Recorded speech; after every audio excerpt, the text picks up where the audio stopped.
নমস্কাৰ এই মুহূৰ্তত শিক্ষাৰ্থীসকলৰ বাবে এটা ডাঙৰ খবৰ আহি পৰিছে এটা জৰুৰী খবৰ আহি পৰিছে মেট্ৰিকৰ ৰিজাল্টৰ পিছতে শিক্ষামন্ত্ৰী ৰণোজ পেগুৱে কৰিলে ডাঙৰ ঘোষণা বিশেষকৈ যিসকল ছাত্ৰ ছাত্ৰীয়ে এইবাৰ পৰীক্ষাত পাছ কৰিব নোৱাৰিলে অৰ্থাৎ অনুত্তীৰ্ণ হ'ল তেওঁলোকৰ বাবে আহি পৰিছে গুৰুত্বপূৰ্ণ খবৰ এইবাৰো অনুষ্ঠিত হ'ব কম্পাৰ্টমেণ্টেল পৰীক্ষা ইয়াৰ উপৰিও যদি কোনোবা ছাত্ৰ ছাত্ৰী ৰিজাল্টক লৈ সন্তুষ্ট নহয় তেওঁ পৰ্টেল যোগে কৰিব পাৰিব আবেদন সবিশেষ এই ভিডিঅ'টোৰ মাধ্যমেৰে জনাই দিয়া হ'ব তো ভিডিঅ'টো বহুত বেছি গুৰুত্বপূৰ্ণ হ'ব আপোনালোকে শেষলৈ চাই থাকিব এই মুহূৰ্তত আহি পৰিছে বিগ ব্ৰেকিং নিউজ স্কুল শিক্ষান্ত পৰীক্ষা আৰু হাই মাদ্ৰাজা পৰীক্ষাৰ ফলাফল ঘোষণাৰ পিছতে সেবাৰ সকলো বিষয়া কৰ্মচাৰীক ধন্যবাদ জ্ঞাপন কৰিছে শিক্ষামন্ত্ৰী ৰণোজ পেগুৱে পৰীক্ষাত উত্তীৰ্ণ হোৱা শিক্ষাৰ্থীসকলক শুভেচ্ছা জনাই শিক্ষামন্ত্ৰীগৰাকীয়ে তেওঁ কয় যে উত্তীৰ্ণ নোহোৱাসকলৰ একো শেষ হৈ যোৱা নাই তেওঁ কয় যে উত্তীৰ্ণ নোহোৱাসকলৰ বাবে একো শেষ হৈ যোৱা নাই তেওঁলোকে পুনৰ চেষ্টা কৰিব লাগে যোৱাবাৰ আভ্যন্তৰীণ মূল্যায়নৰ ওপৰত ফলাফল দিয়াৰ বাবে শতাংশটো বেছি হৈছিল চৰকাৰী বিদ্যালয়ৰ উত্তীৰ্ণ হাৰ সংখ্যাটো কমিছে অৰ্থাৎ ফলাফল বেয়া হৈছে ইয়াক আমি অধ্যয়ন কৰিব লাগিব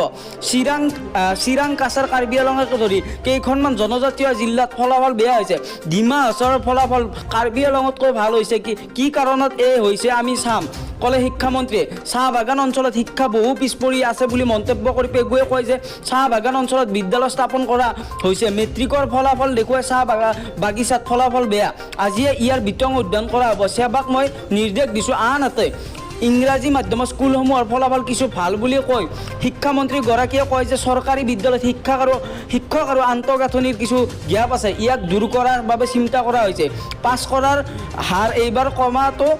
অৱধাৰিত কোভিডৰ প্ৰভাৱটো শিক্ষাৰ ওপৰত পৰিছে তো শিক্ষামন্ত্ৰীগৰাকীয়ে ডাঙৰ ঘোষণা কৰিছে যে তেওঁ সকলোখিনি জাৰি চাব বুলি কৈছে তো ভিডিঅ'টো এইখিনি আছিল যদি ভিডিঅ'টো ভাল লাগিলে তেতিয়াহ'লে এটা লাইক কৰি দিব আৰু এই চেনেলটো ছাবস্ক্ৰাইব কৰি দিব ধন্যবাদ জয় অসম।